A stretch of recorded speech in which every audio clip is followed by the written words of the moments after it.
10 years ago this week, I was elected the Student Union Welfare Officer for my university, and that meant that I was responsible for all sorts of things in the Student Union related to welfare.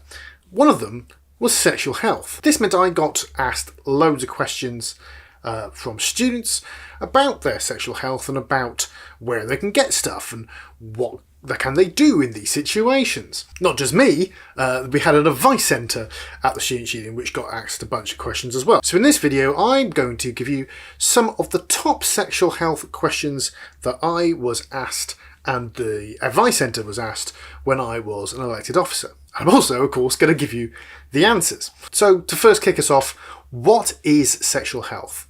Well, quite simple, it's everything to do with sex. STIs, contraception, pregnancy, periods, related issues such as consent, and much, much more besides. Basically, if it's got anything to do with down there at all, then it's probably something to do with sexual health. I also got asked quite a lot what an STI check was and what happens at one. Well, firstly, I've actually made a video on this subject specifically, which I shall link to just up there. But briefly what happens is that you have an interview, a short interview about your sexual history, and then they take some samples from you. A blood sample, a urine sample, and if you have a vagina, probably a swab of your vagina as well, potentially, depending on exactly what they're testing. And you get the results back, usually no more than a couple of days. You should go and have an STI check every time you have a new sexual partner, or every 12 months. Not one that I got asked that much, but definitely one that the advice centre got asked a lot, was how much are pregnancy tests?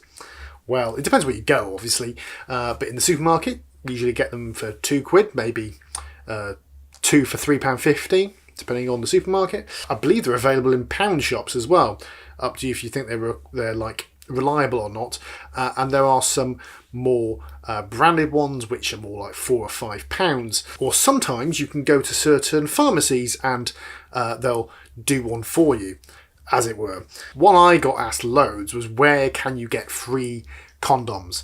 Well, actually in the Student Union we had a supply from the NHS. About every quarter we'd get somewhere in the region of 1,500 condoms. I stockpiled them over the summer and gave them out in freshers, and then of course they got replenished in January and in April. But if you're not a student and therefore don't have a students' union, or if your student union doesn't get condoms from the NHS, because I was in Manchester, so you know, quite a large city. If that isn't the case, you can go to family planning clinics or to sexual health clinics.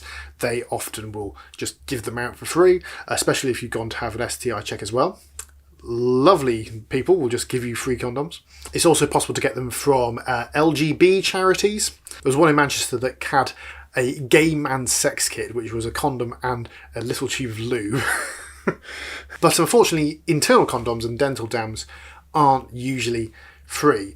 But dental dams are relatively expensive, and internal condoms you can get from certain family planning clinics. Sometimes I got asked how effective condoms really were. You know, people didn't quite believe that they would actually prevent all this stuff they were supposed to.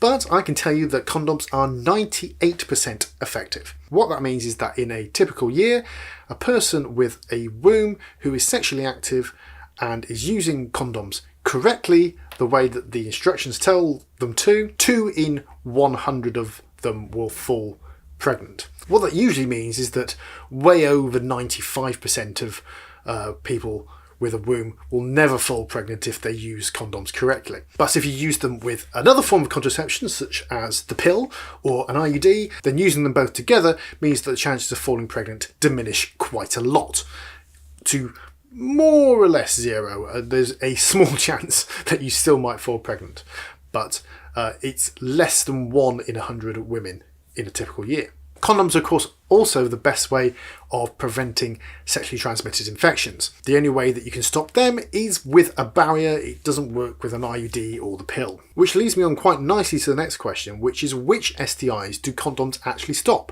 Well, most of them. More or less all of them. There are certain ones which they can't stop. It won't stop, for example, pubic lice. very good reason for that. It's got nothing to do with having sex. Even if you rub together, you don't have to have any penetration at all. You can pick up pubic lice. Nothing to do with the actual sex act. Same for some herpes. If it's not the place where it's actually protected by the condom, then you can still rub the sores and pass on herpes that way. Of course, if you've got either of those two conditions, then go and get treated before you have sex at all. And the big question that everybody in the advice centre, myself, generally people around the Students' Union got asked was about emergency contraception. So you should get emergency contraception if you've had unprotected sex or there has been a contraception failure, like the condom splitting, and you can have the contraceptive pill, sometimes known as the morning after pill, up to 72 hours after sex. However, the earlier you have it, the more effective that it is. It is for the person with the womb, and basically it's a very high dosage of the pill.